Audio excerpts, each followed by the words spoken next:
कुछ अनसुनी कुछ अनकही कहानियाँ। हर कहानी कुछ कहती है। आइए सुनते हैं आज की कहानी क्या कहती है। आज की कहानी है सच्चा शिष्य कौन। पंडित रामनारायण अपने समय के विद्वानों में सबसे अधिक विद्वान और पूजनीय थे।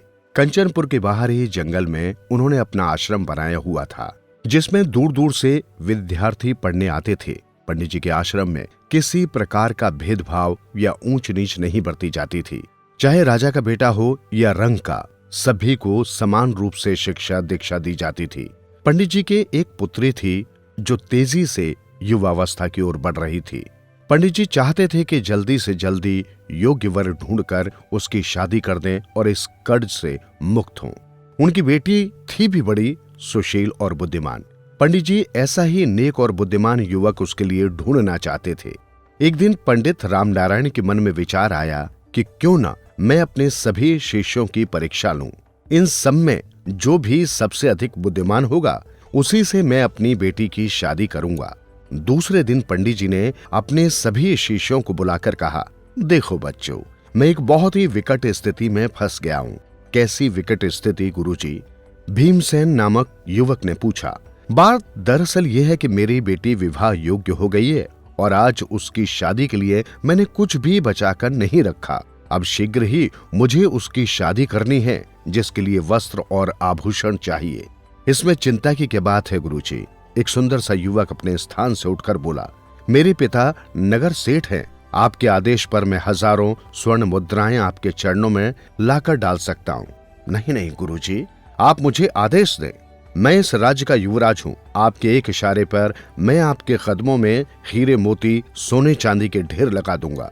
इसी प्रकार बहुत से युवकों ने अपनी सामर्थ्य के अनुसार धन देने की पेशकश की, किंतु पंडित जी ने किसी का प्रस्ताव स्वीकार नहीं किया और बोले, नहीं नहीं, इस प्रकार तो मेरा सारा मान सम्मान धूल में मिल जाएगा। लोग कहेंगे कि पंडित रामनारायण ने भिक्षा लेकर बेटी के हाथ पीले किए हैं। फिर आप ही कोई रास्ता सुझाइए गुरुजी, इस समस्या का समाधान कैसे हो? युवराज वीर सिंह ने कहा, देखो बच्चों, हमें कोई ऐसा रास्ता तलाशना है कि सांप भी मर जाए और लाठी भी न टूटे। तुम सभी थोड़ा थोड़ा सामान जहां तहां से चोरी करके लाओ, मगर एक बात का ध्यान रहे कि इस चोरी का किसी को पता नहीं चलना चाहिए। अगर दाएं हाथ से चोरी करो तो बाएं हाथ को पता न चले कि क्या चुराया गया है। ये चोरी एकदम गुप्त होनी चाहिए। इस प्रकार तुम्हारे गुरु की लाज बच सकती है। आप चिंता न करें गुरुदेव। सभी शिष्यों ने एक साथ कहा, ऐसा ही होगा।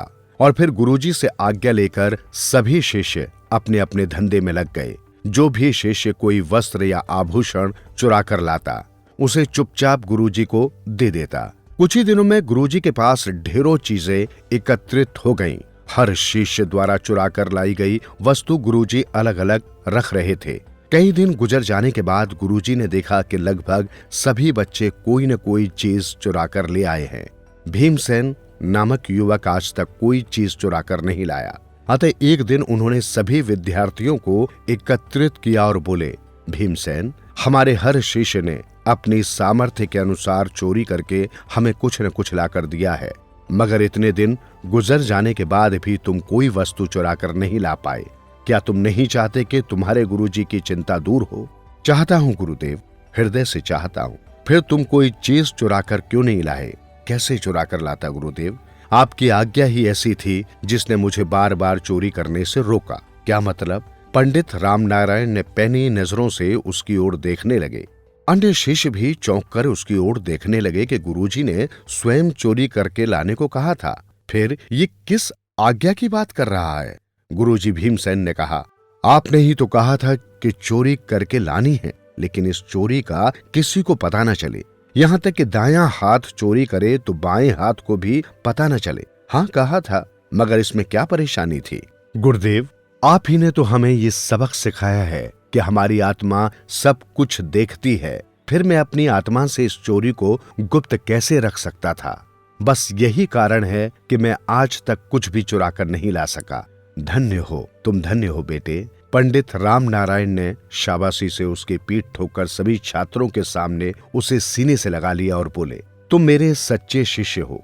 फिर अन्य शिष्यों से मुखातिब होकर वो बोले, देखो बच्चों, मुझे इस बात की खुशी है कि तुम सब मेरे आज्ञाकारी शिष्य हो और तुम सभी ने मेरी आज्ञा का पालन किया। मगर मेरे बच्चों, आज मैं तुम्हें एक शिक्षा और देता हूं कि यदि माँ बाप, भाई बहन, यहाँ तक कि यदि गुरु भी किसी गलत कार्य के लिए कहे तो भी जीवन में कोई गलत कार्य नहीं करना चाहिए।